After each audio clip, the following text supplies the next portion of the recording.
Hi, everyone. Good morning. How are you guys? I hope everybody's doing well today. Lots of things going on in the world.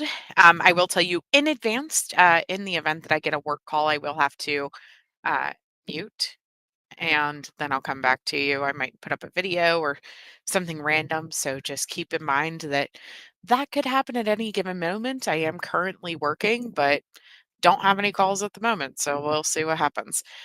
Um, I am going to talk about an array of topics. The first thing being this actually, let me ask you guys this first. I do have a fan on. It is like 90 degrees in PA right now. Can you guys hear my fan and is it annoying? Because if it is, I will turn it a different direction. Hi, Ringo. Hi in the bushes. Good morning, Granny Annie. Good to see you guys. Hi, BC. Hi, Sarah Hart. Hello, hello, hello. Good to see everyone coming in. Hey, guys, I did talk to Lokamai this morning. Well, I mean, I sent her a text. She sent me a voice message. I responded with a voice message. She was probably already asleep. Lokamai is alive. She has been working so much that she has not even been able to do her craft shows. Just to let you guys. Okay, good, good, good. So just to let you guys know that Lokamai is alive. She is sad. She misses her channel. She misses all of us. I told her that, even if she can't come live, to just come into Discord and chat, even because we all miss her. And so I did talk to her though, and figured I would give you guys an update to let you guys know that everything's good. She's just been really trying to be the person that the company that she is working for can't live without. Um, and so it has required a lot of dedication and hours into things. So I did want to give that update though, because I know we had mentioned her the other day during the live stream. She's kind of in the same situation I am, right? Working hard and then busy with just regular life things. And so oh, and she's in the middle of a show right now. You guys know she also does stage managing and things like that. And so after the show, she said probably like 5 or 6 weeks before she can actually come back to the world of YouTube. So we'll see what happens. But and uh, I totally get it. We all get busy. We all have life things happen, and so I just send her my love and tell her that you guys all said hi. Loco. Hi, Seal. Good morning.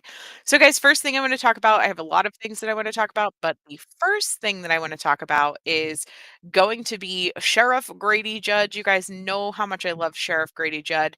He had a huge, huge fentanyl bust happen over the past couple of weeks.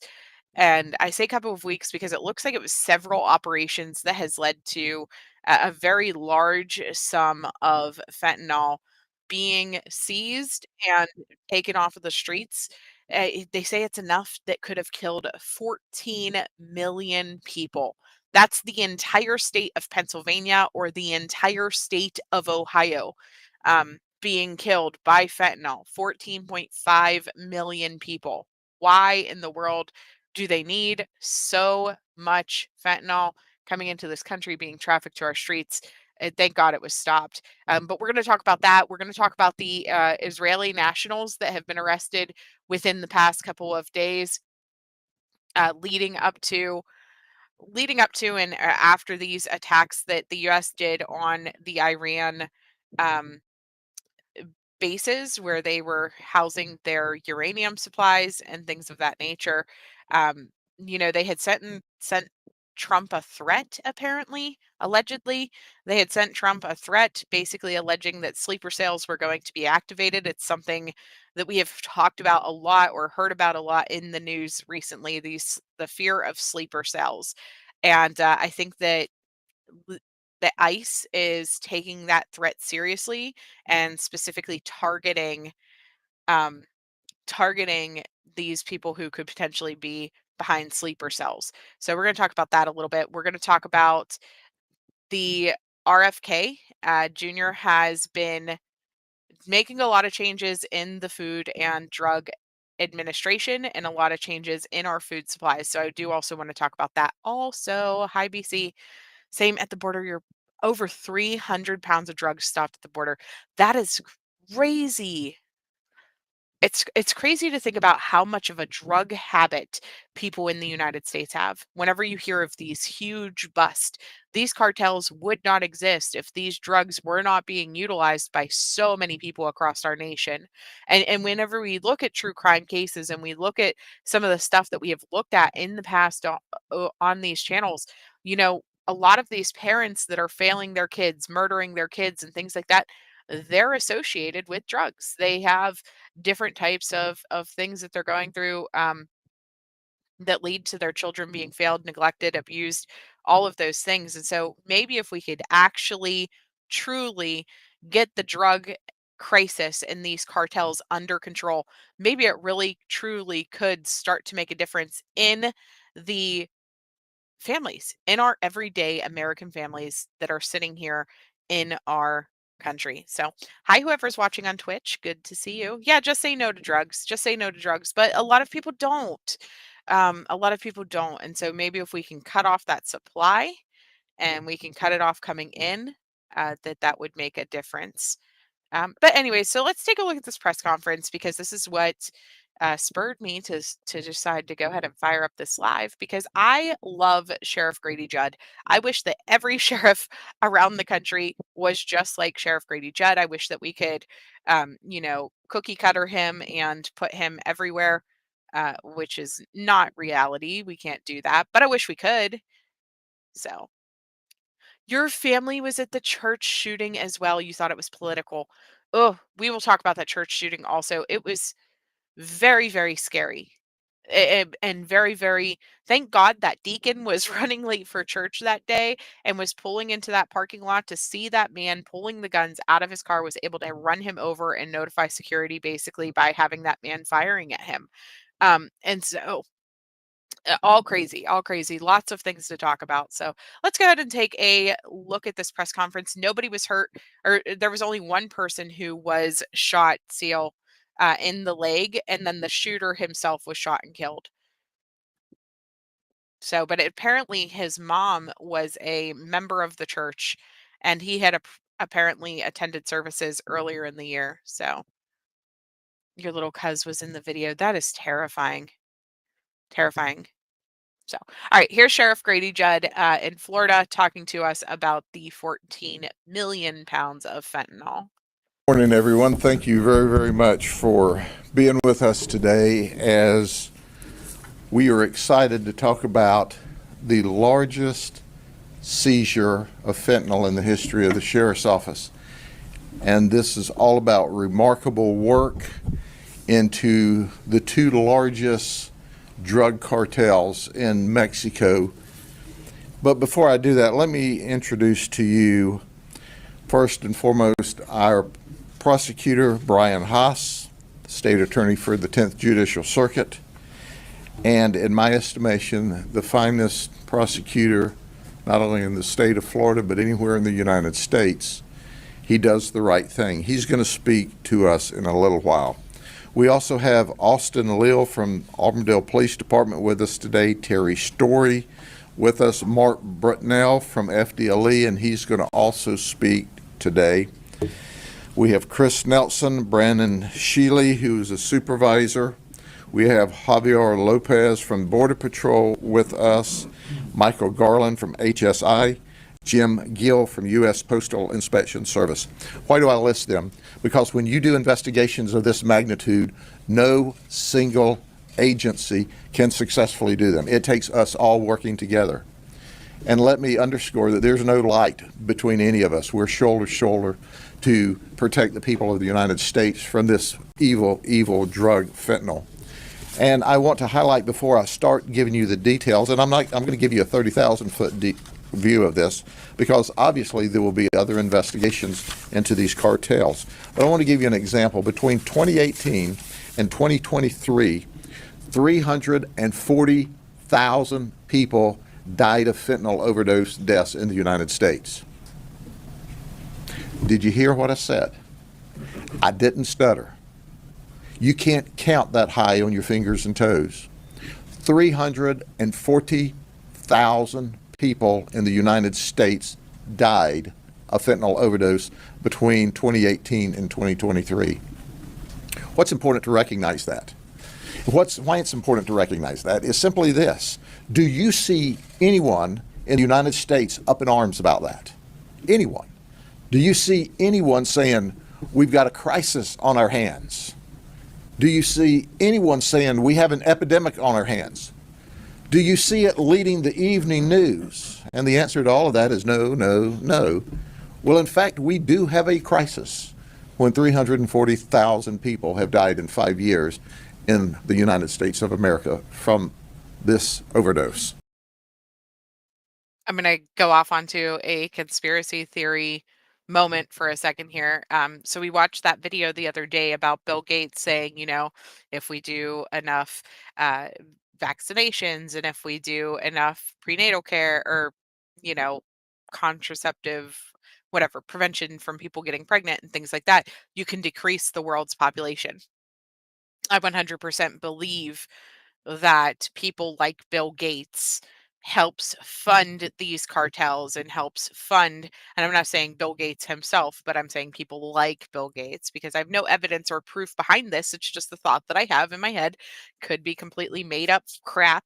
But regardless, I really do think that people who want population control and um want our world to I guess like what be smaller, right? I really think that they're behind some of this drug stuff. Um, and to the fact that 340,000 people died of overdoses in just a 5-year period, that's an insane number. Just fentanyl overdoses, not all drug overdoses, just fentanyl. And so how many people have died total in all drug overdoses, right? And it's not something that's talked about. We just kind of keep legalizing different types of things and giving people these gateway drugs basically to open up their ability to go into more drugs. And we always see them talk about like fighting against the opioid crisis and things like that. However, how much of a fight is really happening against things like fentanyl, stopping these cartels from bringing in millions and millions of drugs every single year? Um, I don't know. So I'm thankful that Grady Judd and his team have done what they have to get this fentanyl off the streets. But how many more tunnels exist? How many more operations exist to move these drugs into the country without these 8 people who they arrested? Um, just to continue to keep certain populations down and to have these overdose deaths and or have the money getting funded to programs to help fight drug abuse, but we all know how waste, fraud, and abuse works. So it's just something that, goes into my mind about how our government completely works.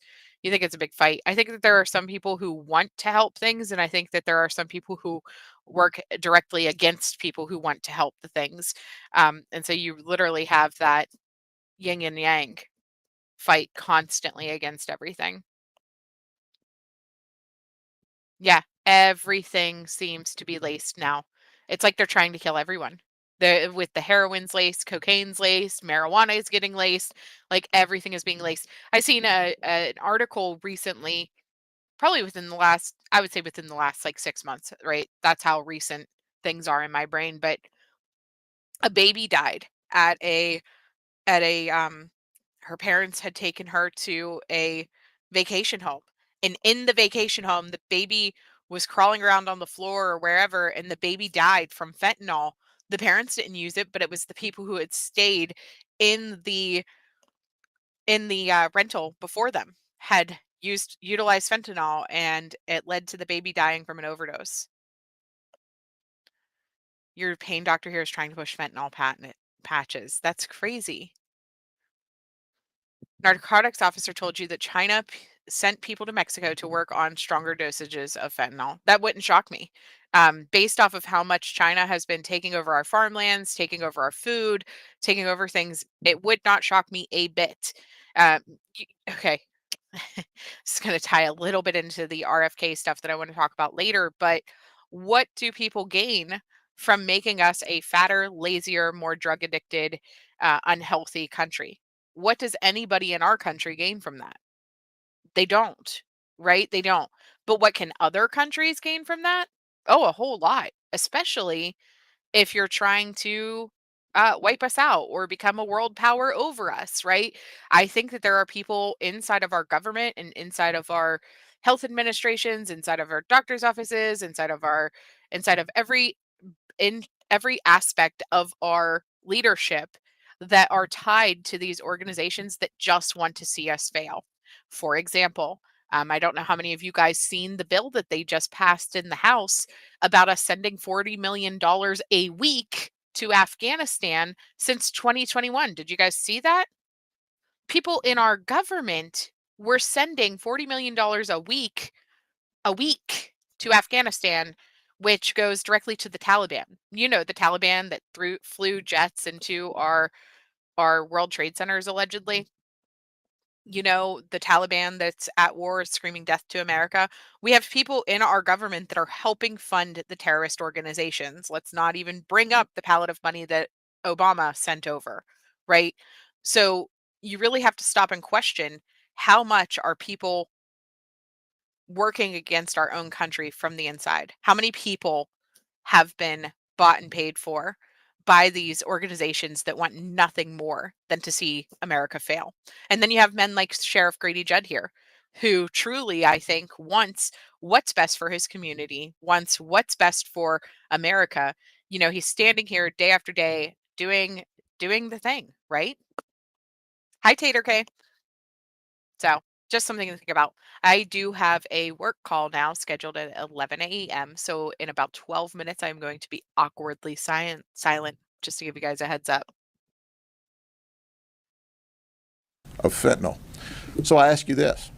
What would we be doing if 340,000 people died from the food served in the cafeterias at elementary schools in that period of time? How would we react? How would we react if 340,000 people died in county jails from us feeding bad food? There would be storms. There would be people fired and unelected. There would be congressional investigations. Every state would be doing investigations. But yet we pretty much sat silent while 340,000 people in the United States died from fentanyl overdose. And where does the fentanyl come from? It's coming across our southern border. Now, the good news is, since the border's been shut down, we've seen some drop in that. Since these massive investigations have occurred, we've seen a drop in that. But I want to get back to where I started. And where I started was simply this. We all work together to protect people and keep people alive and safe. So let me introduce you to the Sinaloa Cartel and the Jalisco Cartel. The Sinaloa Cartel has been weakened some with the arrest of its leadership. They're actually working together some with the Jalisco Cartel, which is the two largest drug trafficking organizations in Mexico. They call it transnational criminal enterprises. These people are violent. These people want your money, and they don't care whether or not they take your life. So we start out with these two groups of very dangerous people delivering a very dangerous drug. This is not the only drug that they deal with, but we're going to focus on fentanyl today. I'll give you the 30,000 foot overview. It started in July of 24 with a fentanyl pill investigation. Between July 24th to January of 25, there were 8 kilos of fentanyl pills, or 80,000 pills, that came in from Phoenix. They came across the border in Mexico to Phoenix and ultimately to us. There were 6 operations during this total time with about 8 kilos of drugs that were seized. And then in April 28th of 25, we seized 4 more kilos, 40,000 more pills. It was delivered by Regina Headsmith of the Sinaloa Cartel. So these are the 2 representatives we arrested from the Sinaloa Cartel. These are the folks that were assigned to the Jalisco Cartel in the pending operations. So we ultimately arrested her for delivering 4 kilos of fentanyl pills, and she delivered those to Lakeland, Florida. She was ultimately arrested on June the 19th in Maricopa, Arizona, Maricopa County, Arizona. And then there was Adrian Munga. He flew from Phoenix to Tampa to Bartow to pick up the cash for the 4,000 bills. He was arrested on June the 17th when he came a second time to bring us 4 kilos of. So between all of their transactions, we seized 35 pounds of fentanyl pills, or about 160,000 pills. Now, one pill is a hit, one pill. But understand, we had 160,000 hits. But that's not enough. The good dealers will tell you when you buy these fentanyl pills that, hey, if your body's not used to it, don't take more than a half pill, or we suggest you start with a quarter of a pill because it'll kill you. Now, your drug dealer's telling you that you should start with a quarter pill because if you're not an experienced doper, it'll kill you. Then move up to a half pill and then a full pill. These pills are pressed in Mexico. There's no quality control over this. So you don't know how powerful this pill is. But 160,000 pills. Now, this Jalisco operation was totally separate. It was not pills. This Jalisco operation was all powder or bricked up. And it also came from traffickers out of Mexico, not related to the pill side. And the investigations started and proceeded when let me get to past my notes here, because we took the Sinaloa group off, and then we started working on April 2025 on the powdered operation. And we worked from Alberto Diaz. He flew from California to Tampa to Bartow, and he brought drugs. He was a transport guy. Oh, by the way, he brought his daughter with him. The two of them were involved in transport. We learned that they transported for the Jalisco operation and also picked up money. We found out that Gloria Trujillo Duque, who's 44, from Atlanta, she brought 5 kilos that originated in Mexico. She came from Atlanta, and she was the money person for the cartel. Now, I was just thinking about this. They caught all these people coming from Mexico, bringing all of this substance over. I don't know how many of you guys recently seen the tunnel that they were talking about that they found in a house. Let's see. They just found this like 4 days ago, a drug smuggling tunnel.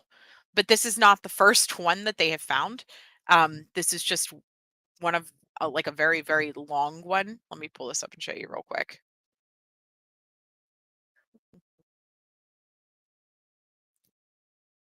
They found this massive tunnel equipped with lights and like, you know, all the things going from Mexico to the US. This is just one that they found, though. How many of these actually exist that go straight from Mexico into the US? They took the time to build these and to be able to bring all of these drugs into our country.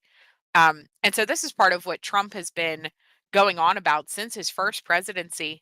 You know, the fact that Mexico has to start assisting in stopping these criminals and stopping the cartels from bringing all of these drugs into our country. 340,000 people dead in 5 years is not a small number. And so if Mexico does not help us, if they do not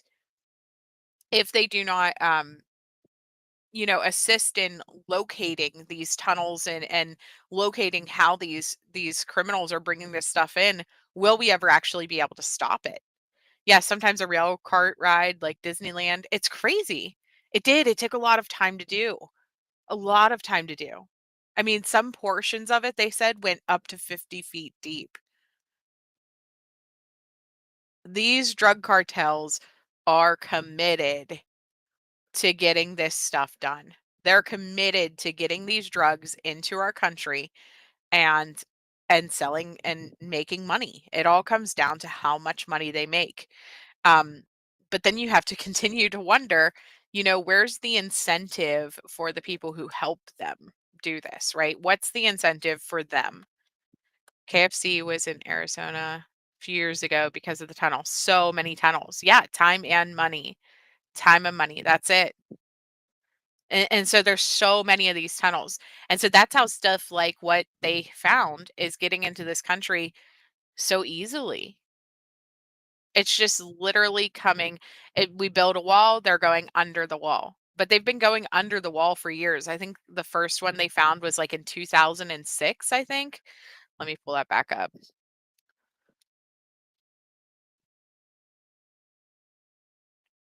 Let me see.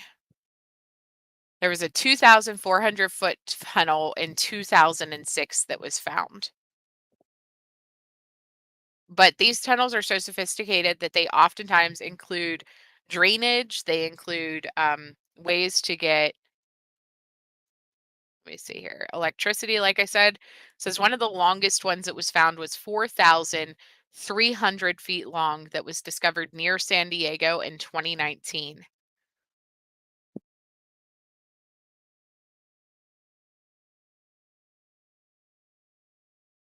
Let's see.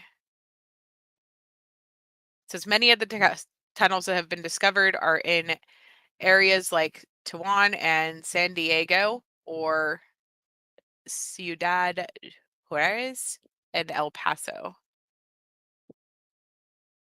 But so you think about this. So they're smuggling drugs through these tunnels, likely. What else could they be smuggling? I mean, maybe people in and out of the country.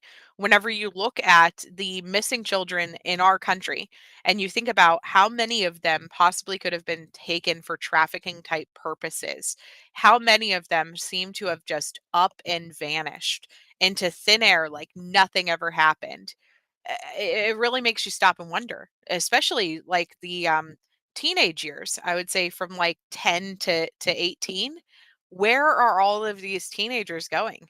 Yeah, sure, some of them are probably hiding at a friend's house, or probably, with somebody they probably shouldn't be, that they met here in America over online gaming sites and things like that. But how many of them met up with somebody or left their home willingly and then got taken through tunnels like this? I mean, it's all something to think about.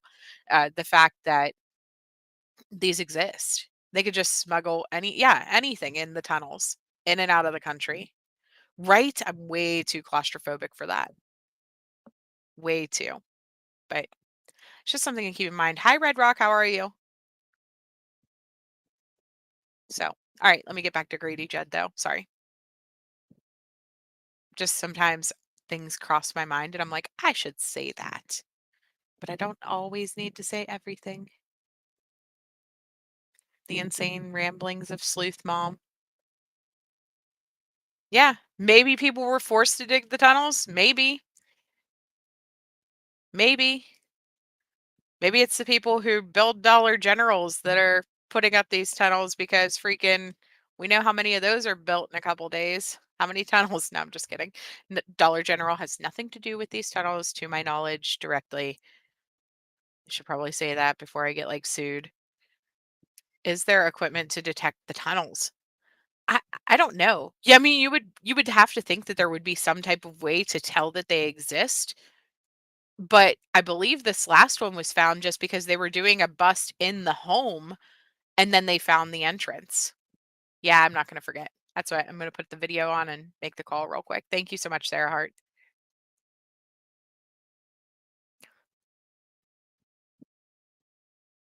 Her job was to do the finance.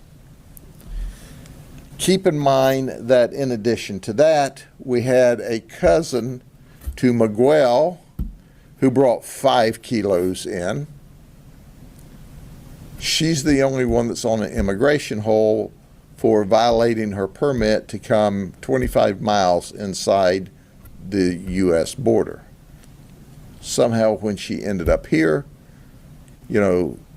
we calculated she was just a little past her 25-mile limit. On April 28th, we got 5 kilos from Mexico. And how are they delivering it to us? in batteries. You see the pictures, and it's in the battery. That's right. So when you see someone on the side of the road, maybe putting a new battery in their car, you think to yourself, they've got a bad battery. They had to get another one. Well, what we know is 5 kilos of fentanyl will go in this battery. Now, let me tell you this. The battery still works, okay? So they rigged the battery so that it cranks the car. It actually works. And then they just take the battery out, deliver the battery to you. You think it's a bad battery. They're going to take it in to exchange it. They put another battery in the car. Well, in fact, they've delivered 5 kilos. May 24th, we take a delivery in Auburndale. The Auburndale police were vital in this operation. And we seized another 29 pounds of pure fentanyl. Let me say that again. 29 pounds of pure fentanyl. So between the two operations and the different deliveries of the drugs, we looped all of these folks in as either couriers of the drugs or financiers to pick up the money or transport people. And we seized a total of 64 pounds. 64 pounds of fentanyl in these two operations. That's enough to overdose and kill 14.5 million people. Let me say that again. Our detectives and our agents from the federal, the state, and the local level potentially save the lives of up to 14.5 million people. Or think of it this way.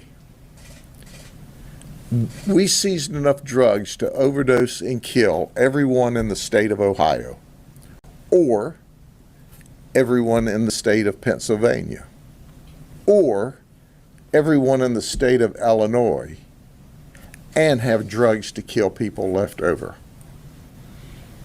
So when you look at these undercover agents that risk their lives in doing these types of operations, and then you see it as a risk to their life just to handle this stuff, let alone the violence and the guns and all the other issues they have to traverse in a high-level, large-scale investigation, you understand why our detectives and our agents from the state and the federal government are simply the very best.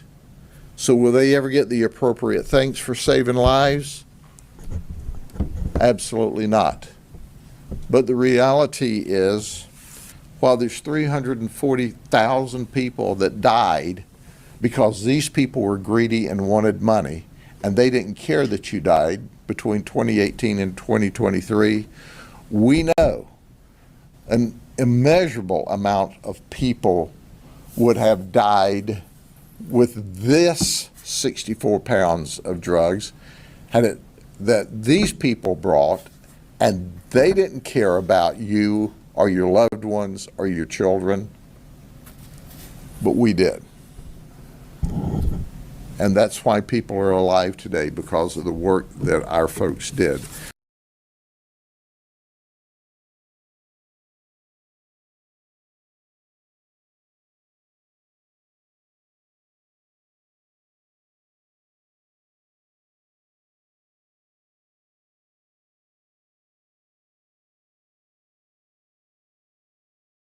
National since Sunday across 11 states, including one who was accused of serving as a sniper for the Iranian army. And 2 men accused of trying to assassinate President Trump on behalf of Iran appeared in court yesterday ahead of their trials. Both are charged with murder for hire. Former DHS Secretary Jay Johnson joins us now. I think, Mr. Secretary, thanks so much for joining the program. This is just another account of the failed Biden border policies that we have to deal with right now, right?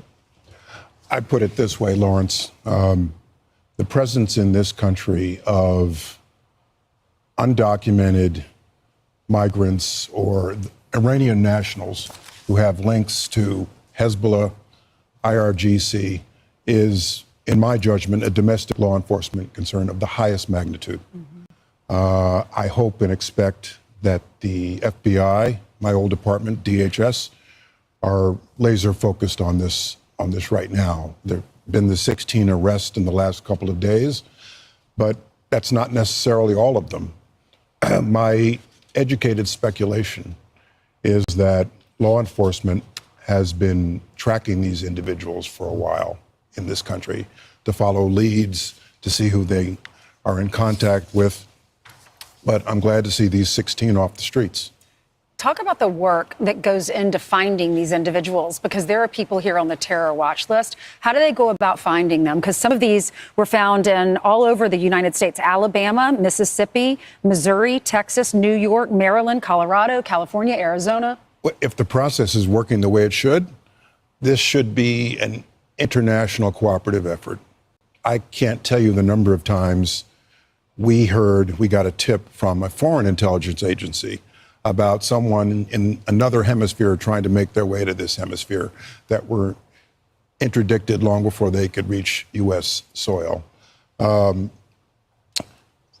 law enforcement capability is really impressive, and we need to stay focused on this. And my overall message to those who are listening is our law enforcement capability, our counterterrorism capability in this country is first rate.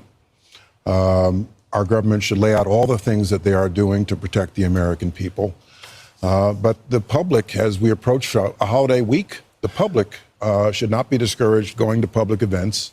And the public has a role to play too. If you see something, say something is still a valid public safety tool, and it does make a difference. I love the fact that the FBI quickly moved on Iranian illegals here because of the sleeper cell worry, and that president evidently was told at the G7 from some of our allies that look out for sleeper cells that are ready to be activated here in the U.S., and it's got to be a And concern. sleepers don't necessarily follow the direction from their sponsors.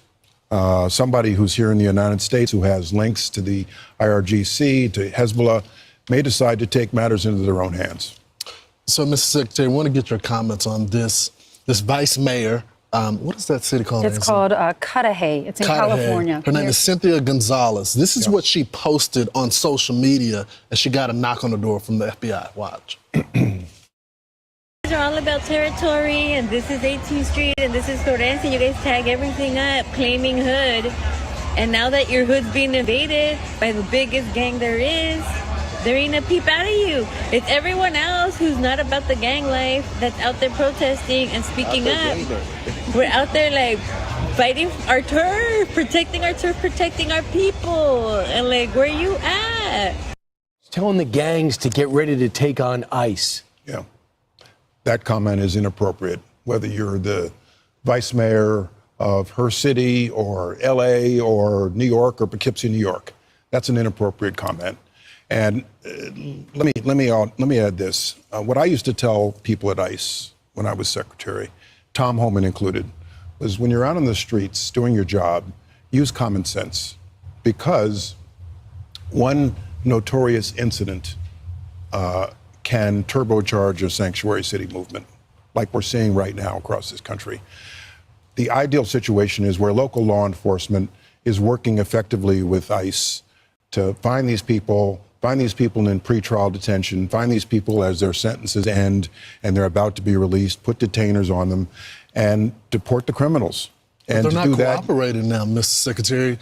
Back then, you actually deported more people. 3 million. they're not cooperating, and that's they a didn't problem. show up the way that they show up now. Yeah. I mean, they're doxing these agents, they're surrounding them. I can just imagine what would you do in this situation when your cops were surrounded In sanctuary cities. I personally would talk to the mayor of New York, the mayor of Philadelphia, and the mayor of dozens of other cities to say, you have to work with us. Don't wait for there to be a tragic incident in your city before you decide you need to work with ICE. Let's make this relationship work now.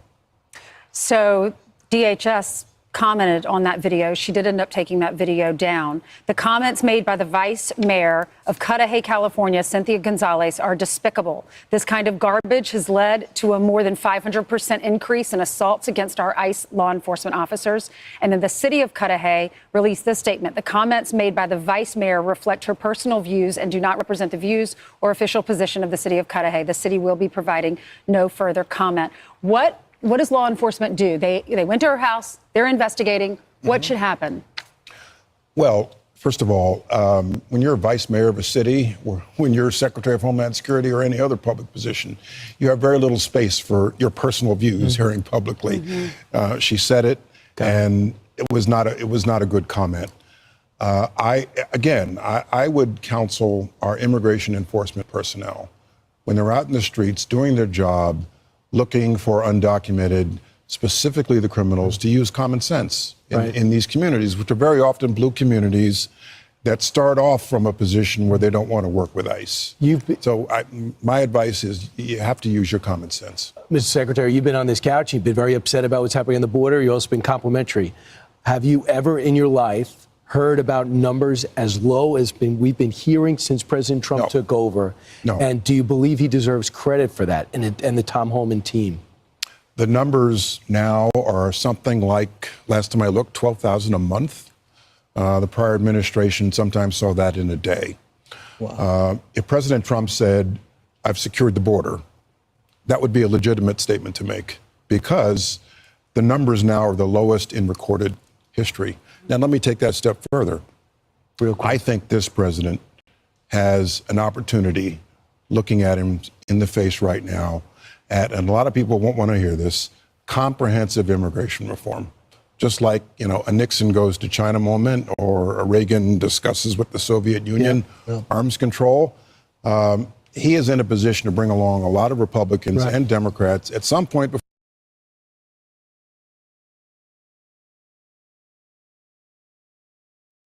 Hope you guys enjoyed Fox and Friends. Sorry about that. I had to do that work call real quick. Took a little bit longer than I was expecting it to. Let's see. Only 30% of Iran are Islamic. Everyone else is minority believers. Before 79, Iran was progressive for the Middle East. Most of the people that left ran from religious and political retribution.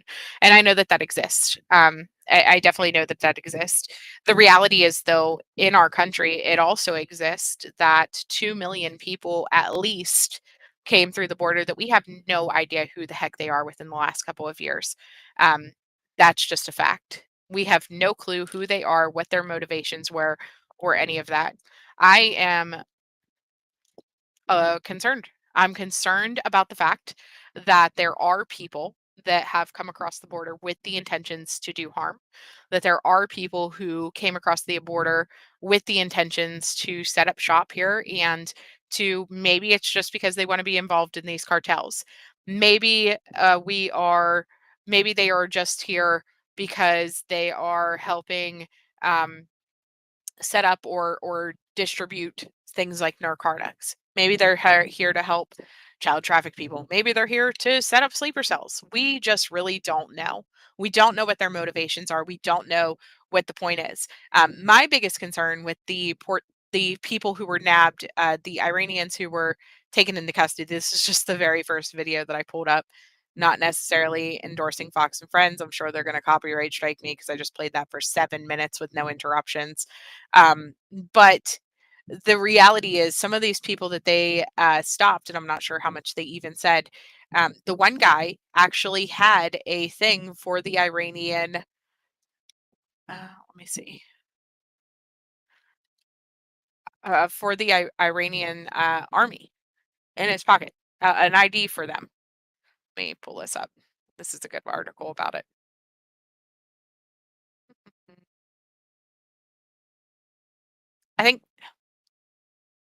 I would say that the vast majority of people just want to live their life, and they just want to be happy people and have a happy family and provide for their family and be successful and things like that. I think that's the vast majority of people. The problem is that we do still have individuals who are motivated one way or another against others, right? That's just the reality. That there is still those fringe groups that exist that want nothing but people to fall to their whims, whether whatever. Yeah, you're terrified of how many could have come over to do harm, but you have to be careful, right? Whenever the media is portraying things to us, such as these threats of sleeper cells. I remember how terrified the general public was back whenever they were saying sleeper cells because of the Afghanistan war, right? Whenever they were constantly telling us the threat of sleeper cells, sleeper cells, sleeper cells, sleeper cells. Could they have set up shop at this point and put more people into the country over the last 4 years? Abso-freaking-lutely. And I think that's part of why the election was stolen. They stole the election so that they could fund terrorism. I mean, we were literally sending $40 million a week over to Afghanistan, funding terrorism since 2021. That is insane to me. I really think that the people who were operating the auto pen were against this country 100%, and that they were doing things through the Biden administration to try to set this country up for failure. And so if there were going to be people setting up sleeper cells and coming across the border and trying to destroy us from within, it would have happened within the last 4 years, setting that up. Now, the question is, why would they wait?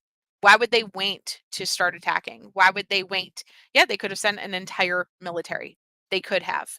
There's a lot of could haves in those situations, though.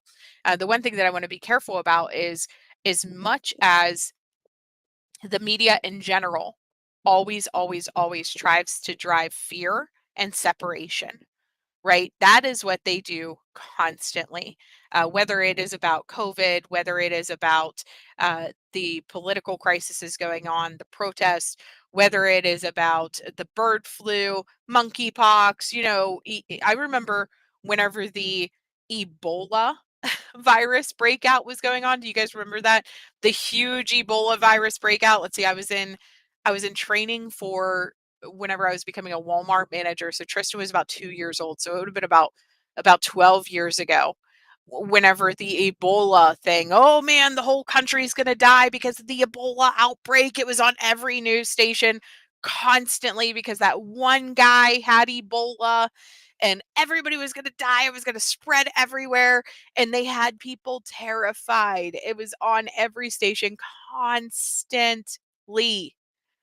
And then nothing happened. Nothing happened outside of those one or two people who got infected. And so, yeah, the two people who died from Ebola. And so it's like, you have to be careful what you are consuming on a day-to-day basis.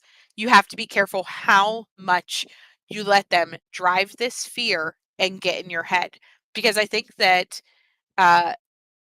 that that's, it's meant to divide us. It's meant to control us in that way, in my opinion. And so really, take this into consideration. Yeah, this could be a thing, but until you see action, until we start seeing it happen, don't live in fear. Don't be afraid of somebody just because they look like they could be from Iran, right? You know what I mean? So like, don't let that divide you in that way. Don't let it cause, you know, um, don't let it cause hatred towards other people. Because, like I said, the vast majority of people, I think, have come to this country because they want a better life for themselves and their family, right? So I just want to say that. But so it says the latest crackdown on illegal immigration. Federal agents arrested 11. This is an older article, I think, a couple days ago. 11 Iranian foreign nationals in 48 hours, including one watch listed individual. Part of the series of targeted operations spanning 8 states and 9 cities nationwide. Among those arrested by U.S. Customs and Customs Enforcement since Sunday, June 22nd, is, I'm not even going to try to say his name, but he was in St. Paul, Minnesota. ICE officials say that Sahali was a former member of the Islamic Revolutionary Guard Corps, IRGC, an elite branch of Iran's armed forces. They said the detainee admitted connections to Hezbollah. which is a U.S. designated foreign terrorist group organization backed by Iran. ICE said 5 of those arrested possessed previous criminal convictions ranging from grand larceny to drug and firearm possessions. Again, how many of them have just come over here to be involved in the drug trafficking that's going on throughout our countries? Yeah, you came for the healthcare. That's funny. The Department of Homeland Security says Yusuf has been living in America nearly 8 years when federal authorities determined he lied on visa applications roughly 4 months after the Iran foreign national was added to the known suspect or known or suspected terrorist list in February. He was apprehended by federal agents Sunday in central Mississippi outside of Jackson. So it says they have not linked these arrests to any specific terrorism plots and that there are no credible threats to U.S. homeland. So keep that part of the article in mind, right? But what does somebody who is currently a member of the IRGC, what do they have in interest here? I mean, the one guy, he was carrying a card that identified him as being part of the IRGC.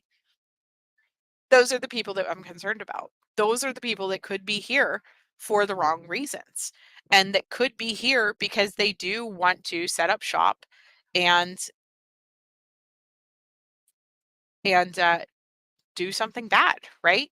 But this other guy they arrested, Rivar Kamarni, was in northern Alabama on Sunday. The Department of Homeland Security said federal agents found an Islamic Republic of Iran Army identification card. This is the guy I was talking about. According to ICE officials, he served as an Iranian Army sniper from 2018 and 2021. He came to the United States in October of 2024 on a K-1 visa, reserved for migrants engaged to be married to American citizens. He is now detained in ICE custody, where he says he will remain pending removal proceedings. That worries me. Could he have potentially found an American citizen to come in and marry so that he could come in here and carry out some type of plot? I don't know. But I will tell you that the last couple of days, a lot of questions have come into my mind about this whole situation surrounding Israel and Iran. And I'm going to say something that's probably not going to be very popular. Hi, Roberta. I'm going to say something that's not going to be very popular, but it has been going through my brain. Because we talk about this a lot where, from each person's perspective, they are in the right. Whenever you look at different cases, for example, there is one side who thinks the parent's guilty, there's one side who thinks the parent's innocent, and both of them are very convicted and think what they believe is to be truth, right? The same thing happens, Democrat versus Republican. You believe strongly, you hold strong and firm and fast to your beliefs of what you believe is the truth. And both side thinks that the other person is in the wrong and that they're stupid or whatever, that they have the wrong impressions, they have the wrong thought process about what's going on, and that their side is right. Everybody thinks like that. Most people are very close minded and they're unwilling to see the other side of things. And so I was thinking about this whole dispute between Israel and Iran.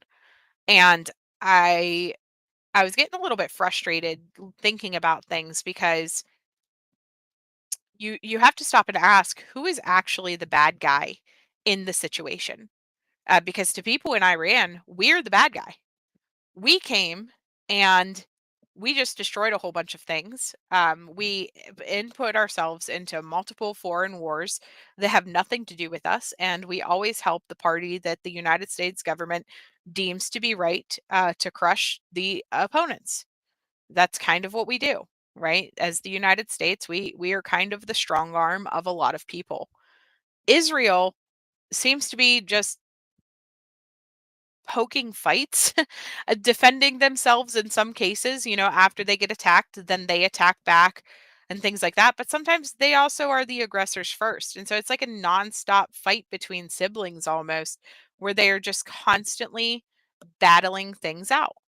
Um, and so you really have to stop and think, though, with the JFK files. I'm not sure how many of you guys have gone through things, but it appears that Israel could have been behind the plot to assassinate JFK, allegedly. And this is so they could have been behind the plot to assassinate JFK, which is a move against the United States, because JFK opposed them having nuclear weapons. And so they had him assassinated, allegedly. Now, one of the things before they released the documents was CIA wanted every mention of Israel removed from the documents before they were released. And so nowhere in the documents does it flat out say Israel paid for this to happen. Israel implemented this strike. But we stopped. My brain was reeling through this information, and every time that something happens, we think, like, who's paying for this? Who's paying for all of this crap to happen? Who put Thomas Crooks in Butler, PA, to assassinate Trump? Who makes stuff like that happen? And it just keeps going back to my thoughts of, who is actually in the wrong here? And are we going to sit here and defend Israel in this war against Iran and in these attacks against Iran and side with them? And then as soon as Trump drops the F bomb and says, like, hey, enough is enough, like, you guys need to stop freaking doing this. You need to stop freaking doing this. Stop it, knock it off, and like basically put Israel in their place. Is Trump going to be a target next? Whenever he doesn't do what Israel wants him to do, whenever he opposes what they want him to do, are they going to start targeting him? Could they be behind different types of plots to ensue violence? And I, I don't know. And then my brain, of course, went into the one military attack that happened on the US base that was pre-planned and like we were warned and all of those other things. Did that actually come from Iran? Would Iran really have called President Trump and been like, "Hey, we're going to shoot some stuff at you. We're going to shoot some bombs at you, but we don't actually want to kill anybody." It's all just political theater. They are all just doing this political theater to get everybody riled up to make different points about things. Hold on, my husband is calling.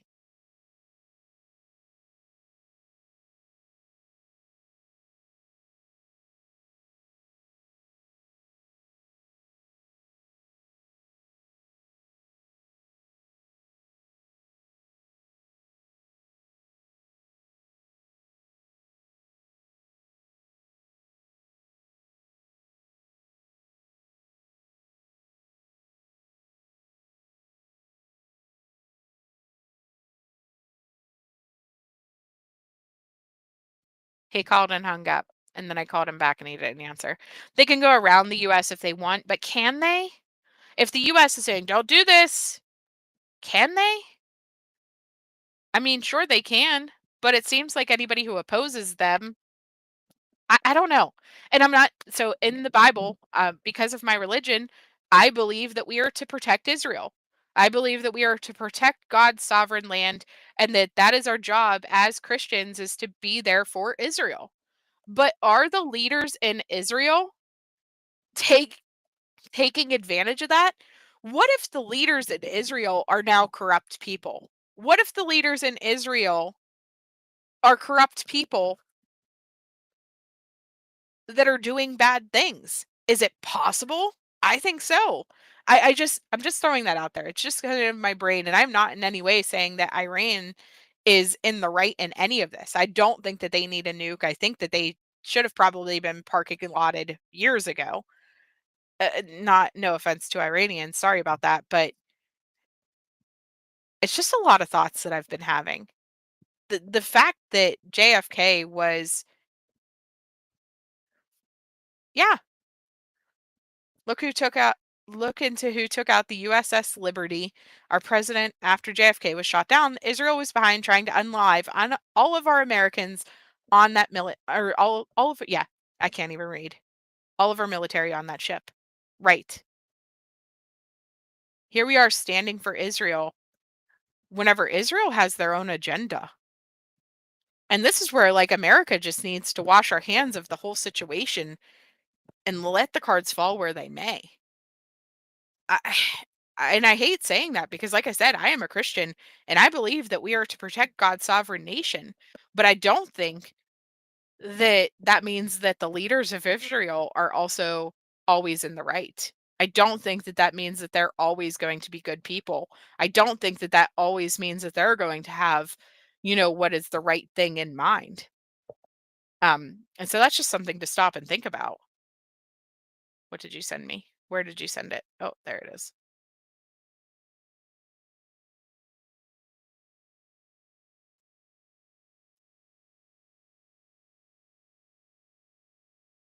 International food market. Yeah, they're everywhere.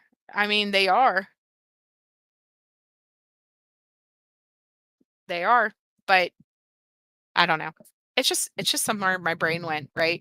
Doesn't mean that any of it's true. It's just I like to think everything through, right? I can't just take information that is given to me and just accept everything that is being said. I can't do it. You have to look into and investigate on your own. Yeah, they use that as a crutch to do evil ways, in my opinion. I think so too. I'm really starting to think so too. Especially since so uranium is there and these are their nuclear facilities is what we were told, and these are the places that need to be destroyed, and we can't do it without you, Trump. We need you to destroy these. We need America to help us. We need help to stop this nuclear program. We need help. We need help. We need help. We need help. We need help. And then we go and we destroy those facilities, and we go and we take out and completely obliterate everything. You don't drop 30,000 pounds of bombs onto a location and it be fine. Hi, Laurel. Good to see you.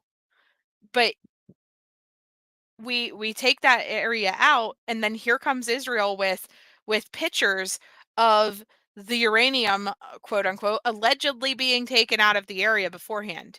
What's the motivation behind that? Why would you have us do the strikes on those areas if you already knew that the uranium was no longer there, if you already thought that the equipment was removed? What is the logic behind destroying those facilities, behind doing those bunker buster bombs, if everything was already moved? What's the logic behind it?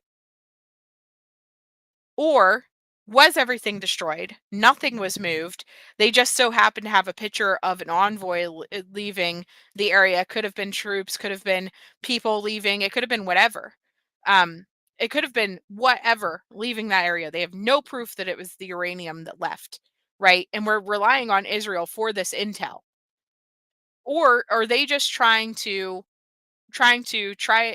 force the United States to continue to want to do this war, because now next month Israel's going to come and be like, "Oh, look, this is where their new nuclear program is. We need the United States to come to destroy this too."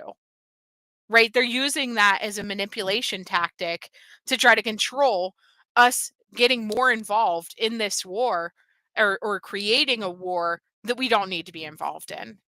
We don't need to be involved in. I don't disagree necessarily with the bunker bombs, but I do disagree with the fact that they are still trying to keep this going.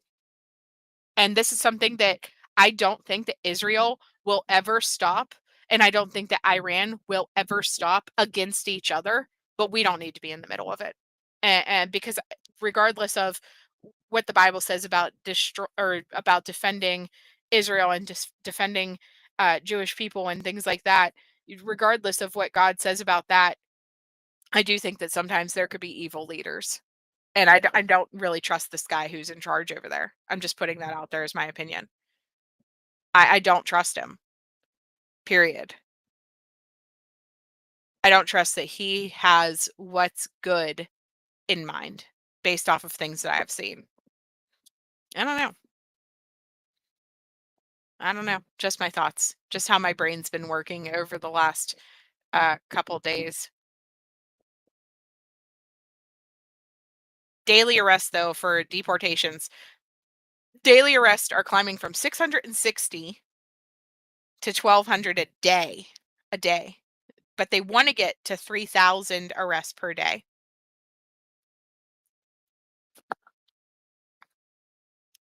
So it says that 68 foreign nationals were arrested by ICE, including 47 with criminal convictions.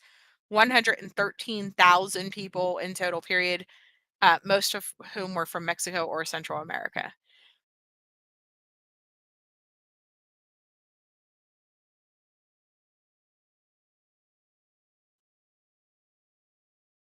Who's to say we don't help them and then they turn on us after everything is said and done? My issue is, if they truly were behind the JFK assassination, and if they could have possibly been behind something that, I don't know. I guess we have to wait and see, right? We have to wait and see. Will they go against Trump and try to plan something behind the scenes with Trump? And my thing is, why would the CIA help Israel to take out JFK? Why is the CIA helping to do so many things against the United States people? And why is that not something that the government can stop or get control of? How can we have this rogue part of our government just doing whatever the heck they want for whoever the heck they want that is against us? It does not make sense to me. It don't make sense to me at all. They're probably like bugging my phone and like digging into me in this moment. It's about the current religious guy in charge. If he leaves the new government, people in Israel once getting place that were, yeah, peace, you mean? Broke Iran, came up with no money to fund terrorists. You need to see which documents. The JFK documents, they're available online. You can go for it. They're there. You can go read it all you want. I'm just like, I don't know. I'm mind blown. The whole situation. So that was just one thing that I wanted to talk about. Let me see here.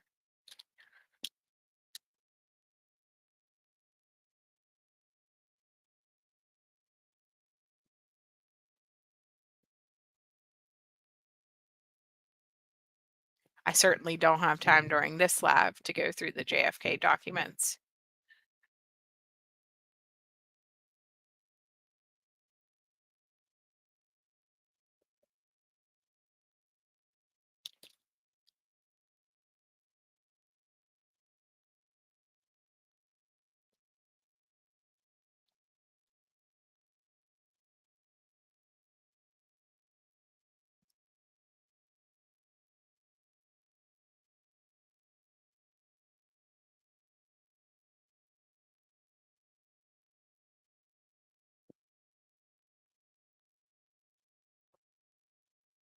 Trying to find something. I don't see it. Ugh, I hate it whenever I watch things, but sometimes what I do is I send myself the links after I look at stuff and after I read it.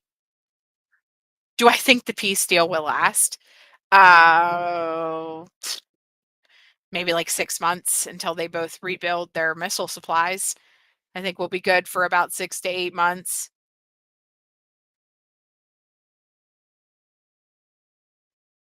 Yeah, you only have faith in God. Let them all have at each other. I say yeah. I say we stay out of all of their mess, not our mess. Yep. I do think the nuclear thing was a problem for everyone, not just them. And I do think that since we had the ability, if it was true, that's the problem. If it was true. But yeah, watch history. I don't think it will last very long. One thing I don't want though is I don't want the United States to get involved in a regime change and all that other crap. We do not need to be involved like that. I wonder if that information even exists. One thing that I haven't seen is a list of Iranians that were killed in all of this.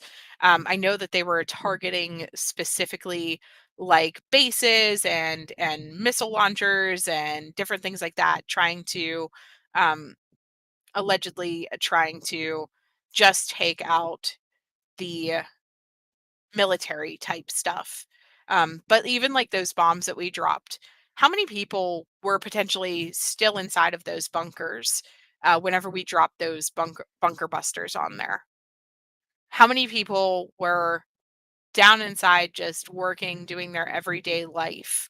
The janitor walking around sweeping the floors still, or whatever, right? I want to know the loss of human life from Iran, because we keep hearing the loss of human life on Israel's side, but how many were killed in Iran? And so that's something that concerns me. We do have our own problems, we do, but I do think that people who say death to America having nukes is not good for any of us, and that's part of our own problems. And I do think that preventative measures being taken to make sure that bad things don't happen to us in the long run is a good thing. That's why a closed border is so important. Um, but that's why the threat of sleeper cells, right? That's threat of sleeper cells um, is a big deal, because of the fact that if indeed 2 million people cross the border with the intentions to do bad things, that's not good. But how many of those 2 million people really cross the border with the intentions to do bad things? I mean, if we think the vast majority of people probably came here just because they wanted a better life, they want to be able to live free, they want to be able to try to make money, they want to drive for DoorDash and feed their families and send money home. And I say DoorDash because that's like what most of the DoorDashers are around here. But regardless, so like they just want to do all the things and just live their lives. You know, was there really that many that were like these evil, horrible people? I don't know. I don't know. War is pointless. You get sad because you think about the innocent children and fur babies. They must be so scared. Yeah, these are babies, right? Sit around 400. 400 what? Bombs? Mhm. Mhm. Here, I'll drop the link if anybody wants to come up and chitty chat. I'll put it here.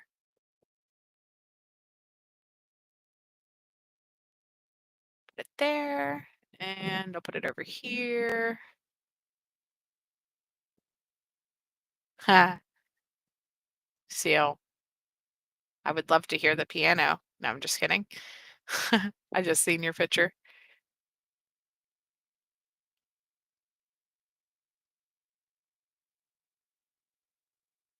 I don't know. Just some stuff that's been going through my head lately, right? And I do think that there are people. Yeah, you want to go to your homeland, but not good doctors. Yeah, healthcare too. Your daughter's best friend is here illegally. It was so sad watching her kids cry and pray.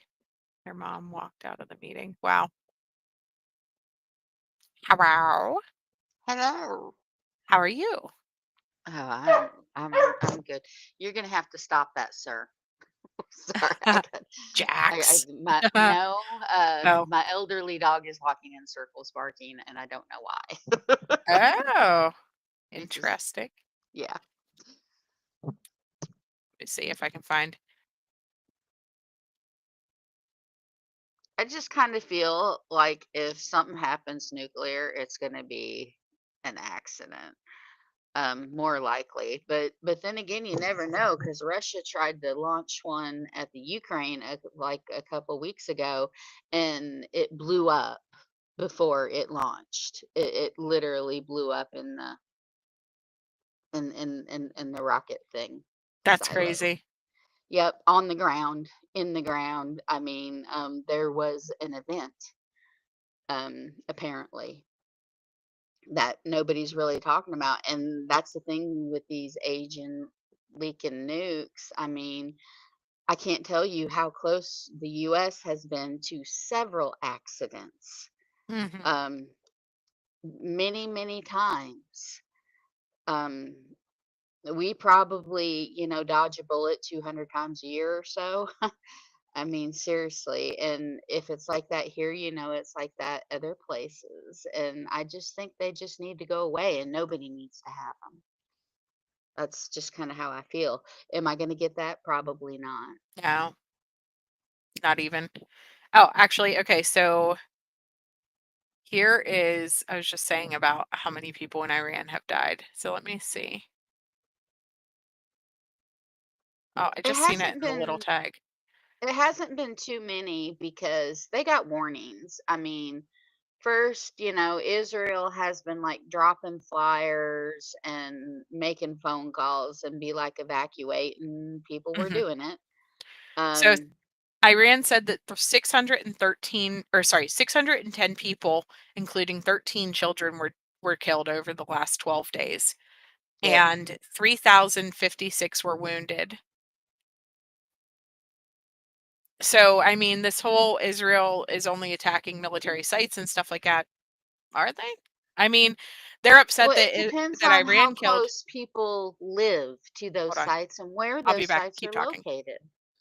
I mean, you're talking about, people who agree not to use schools, not to use hospitals, not to do all the things, and yet they put the military installation in the things. So when they get attacked, and they will get attacked if they keep on doing the things, they can point the finger and say, you broke the rules. Like they didn't break the rules putting their military installations and using civilians as shields. And that is a problem. That is a problem with Islam because it is written in the book, and people are going to point fingers and yell at me for that, but it is.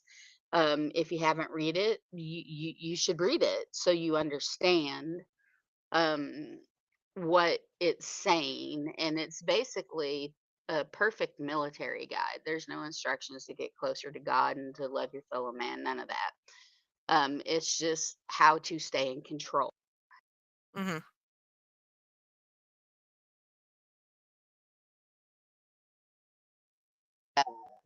It is what it is. Um, but they hide behind the children and the skirts, Hmm. and we can't make them stop that. Right. I just hope our government isn't doing it. Right. Mm. Sorry, I'm just trying to like skim down through this article because I don't see an Israeli total. So let me see.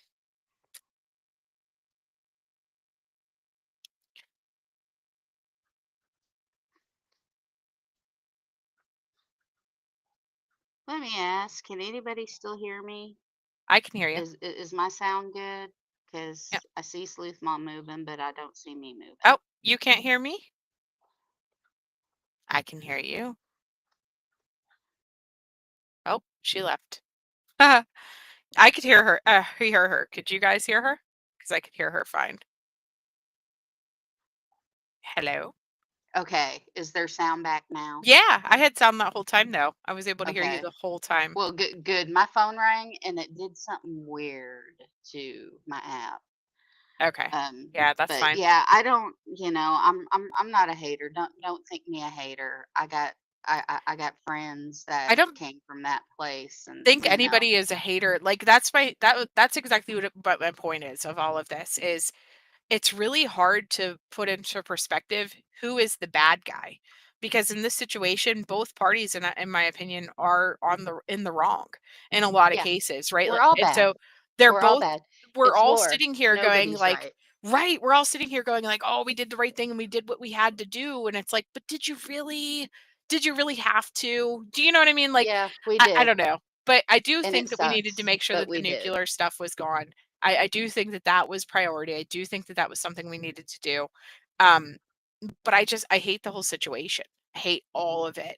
And I could totally understand how people from Iran think that we are the most evil pieces of trash that walk on the planet, right? I can understand that. I can understand their perspective. And I think that makes me a little bit different than most people, because I do think that a lot of people lack the empathy or the ability to look at things from somebody else's point of view. And Right. so I don't know. And so I was just thinking about that all last night whenever I couldn't sleep. Freaking the only night that we're not at war, and my brain was reeling crazy over all of the details of everything. And I was just reading article after article and going through different details and stuff like that. And just, I really could not just stop the train from rolling. Um, and just thinking about, are we really doing what's right? And so it's something that I was just reflecting on the whole situation. Am I blindly following leader? Am I being a sheep and blindly following what is being told to me and thinking this is what we have to do, whenever maybe that's not actually it? Maybe there is another point of view, and maybe we're being manipulated and lied to, right? And so, I can tell you we don't have all the information, and it'll be right, we 100 never years will. before we do. I need to run Um, for government so that I can get some of this inside information and then report right. back. I could have an awesome I podcast mean, after I get out of office. people are saying that China went in there and may Mhm. have taken things or given Yeah, things or the done things. flights were taken But to China. here's the thing, I mean, China has border skirmishes with Iran all the time. Right. Do they really want Iran to have those things? Think about See, I it. don't think so. I think that I don't Iran think is so so either. unpredictable that, um, Well, they're not unpredictable. Their religious leader and their presidents, the last one that passed away in the helicopter accident in the mountains and the new one, they all get on the TV over there every day, and you can actually view it with English subtitles they translate. And yeah, and they are chanting death to America, and they're talking about getting a hold of nukes and then right, using them. And they fully intend on, as soon as they get them, they've said it out of their own mouths to the public, destroying the West. That would be Europe, that would be the US, that of course is Israel. Their goal is anybody who is not right. worshiping Shira. Islam Yeah, will die, and anybody who is worshiping Islam who will die in the process is okay. It's right. okay. They're okay with losing their own people because God will take care of those people. You'll be blessed. And that's that. And they're okay with it. Mhm. You know, they're just perfectly fine with it. And it's not okay. But here's the thing, they believe in order for them to worship and be alive and worship the way they want, that everybody else has to die. You Yeah. either have to convert or die. And even if you Yeah, and do that's a problem. convert, yeah, Yeah, that's a that's problem. that's a thing. That's a thing. And I'm like, well, I don't want you to die. Mhm. For you to worship. Right. I respect your ability to worship. I don't want you to die. I'd like the same. But we're not getting that because of the way that book was rewritten. Right. So, I BC, I mean, also did not watch Don Wells' most recent interview, so you're gonna need to send that over so I can take a look at that. Did you watch the most recent Don Wells interview? I did not. I haven't. No. I'm not paying attention to nothing Don and Candace are saying or what's going on in their crazy little world. I'm Oh, just come waiting for on. them to maybe give a nugget of what could happen this summer. I mean, I'm basically waiting for law enforcement. I'm probably going to die before I ever hear a thing from law enforcement to tell me Yeah. what happened this summer. You know what though? I think that summer is one of those cases that whenever we least expect it, we'll see charges. That's just how I feel. There was a case that happened recently. What was Madeline McCann, where they're starting Yes. to release all this stuff, and they're starting to um Yeah, they went back, they dug, they found things, they're Right. testing the things, and we'll hear something eventually. I hope to God But that we don't have to wait that long for summer, right? But here's go ahead. here's the thing with Madeline. The charges in Portugal have expired to charge him. No matter what you do wrong in Portugal, even if it's, an unaliving, they only have so long to charge you, and then you can't be charged.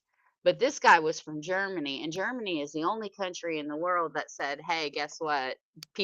Our people, if you go into another country and start committing crimes, we will get you. We don't care how long, there is no um, deadline. We're not giving you that. If you go into another country and do the things, we will charge you here if that other country doesn't get you. Do you Mm, understand us? We're not going to have you running around the world making a muck. So that is how, because they did pass that law and the rest of the world was shocked, but they were like, we're doing it anyway. So everybody is like, well, this guy can still be charged. right. He'll just do his time in Germany. He was supposed to be released from Portugal, but they pushed that back. I Yeah, don't know if they pushed it back because of the investigation that's ongoing.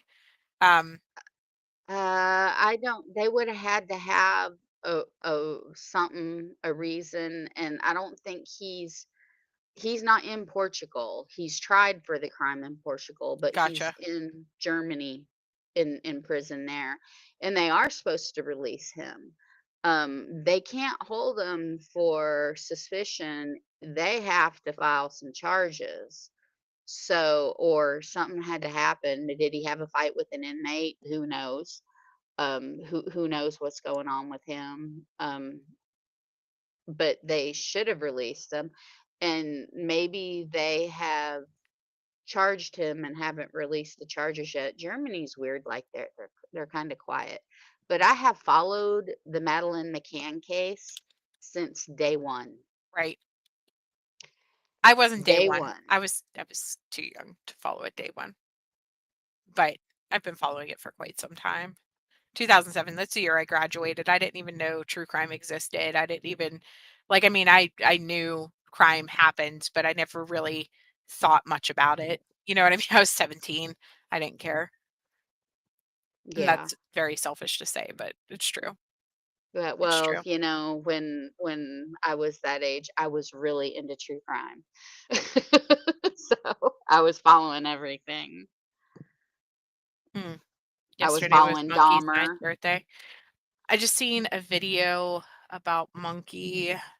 Oh, it must have been yesterday for his ninth birthday, would be my assumption. Oh, let me see here. Are they any closer to filing some charges? Listen, I am like disgusted for his family, the fact that this has not taken place. Um, Brandy is so sick. They need to get off their bottoms I and know, start filing. I know. Hold on.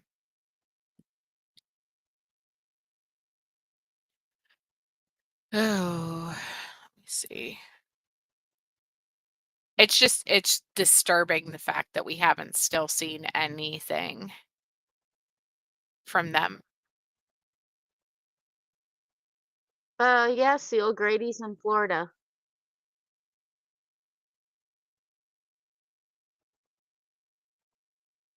That's the thing. He really is in Where's the Florida. video that I watched yesterday? I really wish.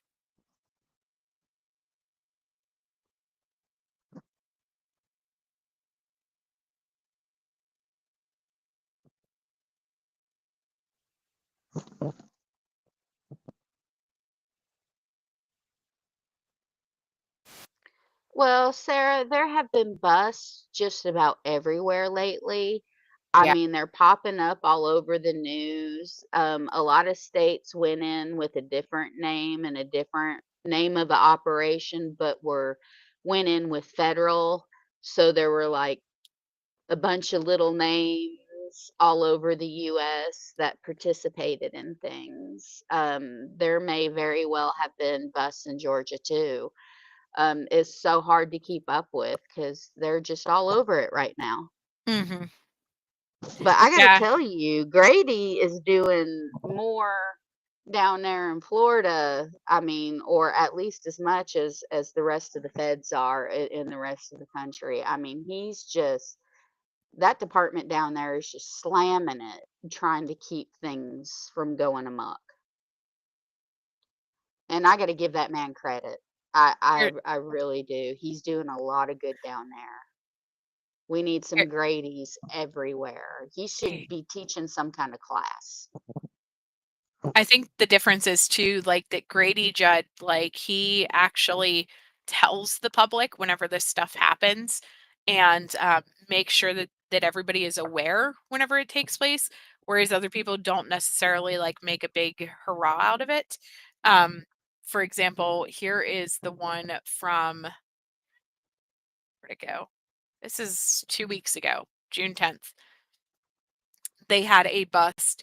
It was enough fentanyl to kill 4 times Georgia's population. So what's the population in Georgia? Georgia, probably a lot. A lot of people, I think. Georgia's kind of a big state. So this one, 750,000 pills. That other lady, Grady Judd, was talking about was only 160,000 pills. There was also a 300-pound bust at the Canadian border. Yeah, he cares, you can tell. Absolutely. Absolutely. Yeah, and I think there needs to be a death penalty for people bringing it into the country, but I'm going to tell you, we cannot do They'll never that do it. because of the Constitution says it's supposed to, you know, in order to get a death penalty, you have to have, caused one. So, yeah, I don't understand how Florida's getting away with the law that they passed about, the child essay, but I'm glad they did. I'm sure it's going to come up in, our federal courts the first time they try to get somebody on that. But I think they have grounds due to the fact that when you harm a child like that, that it does destroy a human being. It certainly forever changes them. So I'm going to go ahead and support that law with proof, with diehard proof. Yeah. But I don't think that they'll do it with this, but this is literally a danger to our country and our people. I For sure. mean, this is like having, basically a chemical weapon when you're carrying that much. I mean, it's so dangerous that I feel like there should be an amendment to that law and that should be added. Nothing else, you know, in the way of rugs. I got to be careful what I say because I don't want the channel smacked around. It's already gonna, this whole live's gonna get struck because of me playing Fox, so you're good. But Fox I is like mean, one of the worst as far as like pulling people down for using their crap, which I I get mean, sixty if missing somebody children. crushes up some pills and throws it into the wind, oh my lord, I mean, oh my lord, so many people. It's so dangerous, and I feel like they need to do something, and not only that, it's so addictive. I mean, people just can't get away from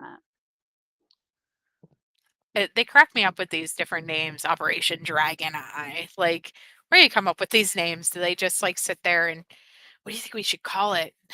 Reminds me of that show Once Upon a Time where they it. have Operation Cobra and different stuff like that. I don't know. Yeah. Anyway, so it says Operation Dragon Eye. Federal, state, and local agencies partnered to safely recover 60 critically missing children throughout the Tampa Bay area in what marshals call the most successful missing child recovery operation in American history. Okay. The number is not just a statistic, it actually represents a life and a future that was given one more chance. The United States Marshal Services defines critically missing children as those at risk of crimes of violence or those with elevated risk factors such as substance abuse, sexual exploitation, crime exposure, or domestic violence. The operation uncovered gut-wrenching realities, including several young girls who were pregnant, one of them carrying the child. That's so horrible. The child of her trafficker. Because of you, a baby has an opportunity to be born addiction-free. The child was forced to use substances. A baby gets to be born to a mom who's not being sold every day. The operation also led to the arrest of 8 suspects on charges including human trafficking, child endangerment, drug possession, and custodial interference. U.S. Marshals say Baycare helped provide medical and mental health care to the recovered children, who organizations including More to Life and Children's Home Network, Bridging Freedom, Bridges of Hope, Family Support Services, and Redefining Refuge have also provided resources. That's crazy. These poor kids, man. $250 million bonds. They don't show the pictures of the 8 people. We don't see it to see who they were. My thing is, so we're arresting all of these people and they are saving more children every day. It seems like every day I'm seeing different things about these children being rescued, which is awesome. I don't think we will get anywhere near the 600,000 that are missing, but I do enjoy seeing missing kids found. How many I actually? do enjoy seeing missing kids found, and I really, really enjoy it when they're alive. You know, Yeah. when we're not always just seeking that closure, but when they have a chance, it doesn't mean after what they've gone through, it's going to go well, but you hope it does. You hope there's the resources and they get help and they thrive.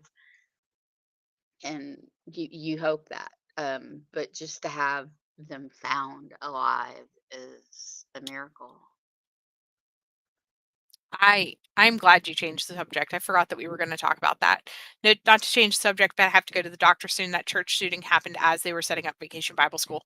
I don't know if I can play this video or not, but I might as well since I already, completely destroyed everything on this live stream as it is. But this happened in Michigan, in Wayne, Michigan. So says security guard kills Michigan church gunman, preventing large-scale mass shooting. So it says shooting unfolded around 11:15 a.m. local at the Cross Point Community Church in Detroit, a suburb of Wayne, according to the Wayne Police Department. We are grateful for the heroic actions of the church staffs and members who undoubtedly saved lives and prevented a large-scale mass shooting. The gunman, who was identified as Brian Anthony Browning from Romulus, Michigan. His motivations were unknown, according to police, though officials said he appeared to be suffering from a mental health crisis. Sarah Hart, I'm not sure if you heard any more details about the motivation behind what happened, from the people that that go to that church. But it does say that his mother was a member of the church and the suspect attended 2 or 3 services over the course of the last year. He exited his Nissan truck wearing a tactical vest, armed with a loaded gun and a handgun. So the handgun was, from what I understand, one of those ones that can rapid fire. When he approached the church building and began firing his weapon, several staff members from the church approached the gunman, adding that a parishioner struck the gunman with his vehicle as the gunman shot the vehicle repeatedly. At least 2 staff members shot the gunman, causing fatal wounds. One staff member, a member of the security team, was shot once in the leg by the suspect. They underwent a successful surgery and are expected to recover. The church staff members do not wish to be identified. Please pray for healing and strength for our family, of our faith and continued bond of unity brought about through this shared traumatic experience, and for the family of Brian Boeing. They are hurting too, said Bobby Kelly Jr., the pastor of Cross Point. Goodness, I cannot read. Community Church, they said in a statement on Monday. At this point, the Wayne Police Department is still investigating this incident with the assistance of multiple local, state, and federal partners. They also brought a bomb-sniffing dog. So let me show you guys the video, though. Actually, Yeah, he did make posts. So I do have the Facebook post that he did. Let me find it here.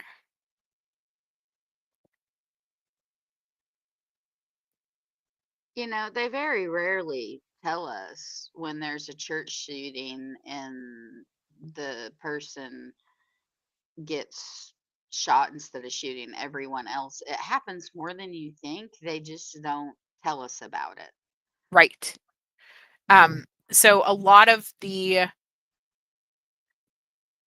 churches have started to implement security teams. Yep. A lot of them. And I know that like even ours has a security team. And they have cameras, they watch the outside of the building and things like that. During the services, and if you're not supposed to be there, they know, and you will be met with the security team. That's just how it happens now. But he had posted Ephesians 5:11 have nothing to do with the fruitless deeds of darkness, but rather expose them. And Luke 12:3, what you have said in the dark will be heard in the daylight, and what you have whispered in the ear in the inner rooms will be proclaimed from the roofs.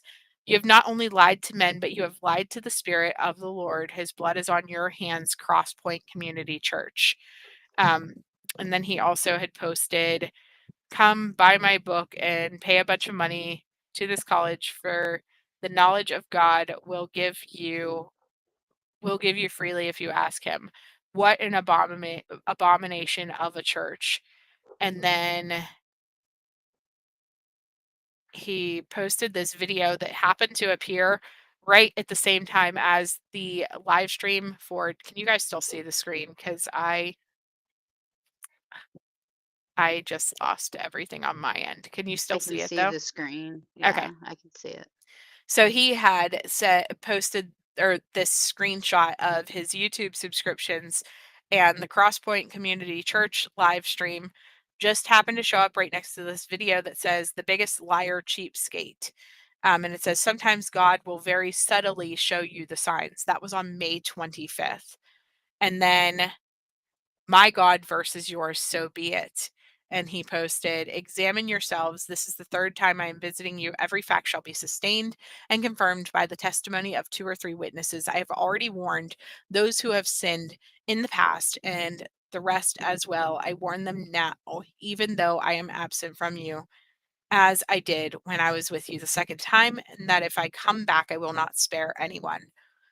So this to me, this seems to be someone who is, Unhinged. You yeah, know, he when I has a don't like a demented, church, I just don't go back. I right. just don't go back. And if I feel like if not good things are going on within the congregation, I pray. I Mhm. pray on that and I walk away. At no point in time are you supposed to go in and just, Yeah, yeah, don't do that. yep. So here's the video though. The people who were in the church, I guess thought that it was construction that was taking place outside of the church whenever they initially heard the gunshots. And Oh, so they did not initially react until a security guard came in and told them to get out. But sadly, they were having vacation Bible school, like a huge vacation Bible school event. So there was over 150 people in this auditorium. This man was going up with enough bullets to kill them all twice.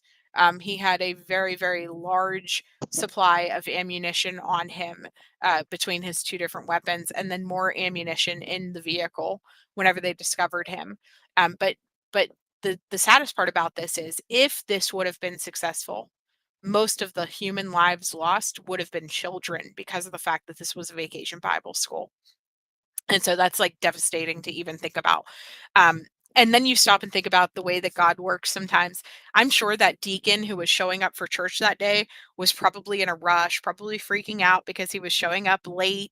You know what I mean? Like I could just imagine my own mindset showing up at 11:15 he whenever thought church he was starts at having a 11, like, bad day, yeah, and as he it showed turns up and out. was able to see this man with Yeah. this tactical vest getting out of his vehicle with his gun, and he took his truck and drove it to him and rammed into him. And as he was driving towards him to stop him from doing what he was doing, the man started firing bullets at the truck and then towards the church, which alerted the security team as to what was going on and led to them being able to respond and shoot and kill this man before he was able to go into this church and harm all of these children and all of these people who are present. So praise God that everything worked out for good that day, and that they were able to completely avert this complete and utter crisis that could have taken place. But here's the video from inside of the church because they live streamed their services. A chorale in every day, and our songs helped do that, and so did our games. But that doesn't mean that we didn't have. Did you hear the shots? Mm-hmm. That doesn't mean we didn't have time for Bible stories, science experiments, snacks, and learning important Bible verses that the kids could take with them. We hope that after the service you'll stay and move around the foyer and let the kids tell you about the great treats we had this week, and have some too. Thank you.